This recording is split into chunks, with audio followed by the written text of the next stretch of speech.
আজকে খাবার নিয়ে ফিরতে অনেক দেরি হয়ে গেল। আকাশে অনেক মেঘও পড়েছে, বৃষ্টি আসবে মনে হয়। টুনি ওদিকে বাড়িতে একা একা চিন্তা করছে। যাই, তাড়াতাড়ি বাড়ি ফিরি। এদিকে টুনি পাখি একা একা বাড়িতে বসে আছে। তার পা দুটো হারিয়েছে, তাই তার পায়ে খুব ব্যথা।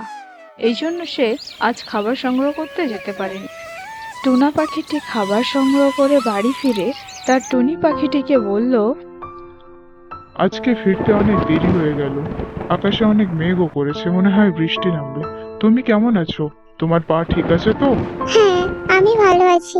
তুমি আমার জন্য কত কষ্ট করে খাবার সংগ্রহ করে আনো একা একা। তুমি আমাকে ছেড়ে কখনো চলে যাবে না তো? টুনি পাখিটির কান্না দেখে টুনা পাখিটি তার নিজের ডানা দুটোই কেটে ফেলে দিল। এবার তো চাইলেও আমি তোমাকে ছেড়ে যেতে পারবো না। খুশি তো তুমি? তাই বলে তুমি নিজের ডানা দুটোই কেটে ফেলবে? এরকমটা কেন করলে? এরপর তারা কথা বলতে বলতে ঘুমিয়ে পড়ল। আর রাতে উঠল খুব জোর ঝড়।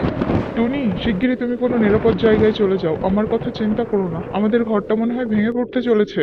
ঠিক আছে, নিজের খেয়াল রেখো।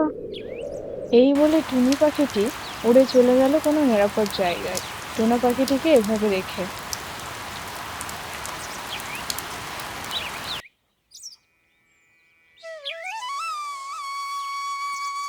পরদিন সকালে দেখা যায় টুনা পাখিটির ডানা না থাকায় সে আর উড়ে কোথাও যেতে পারেনি, তাই মরে পড়ে রইল মাটিতে। ঝড় বৃষ্টি থামার পর টুনি পাখিটি ফিরে এলো তাদের নিজের ঘরে। এসে দেখে টুনা পাখি মরে পড়ে আছে। তোমার সাথে কি হয়ে গেল? আমি কেন তোমাকে ছেড়ে চলে গেলাম? আমি কেন থাকিনি তোমার সাথে?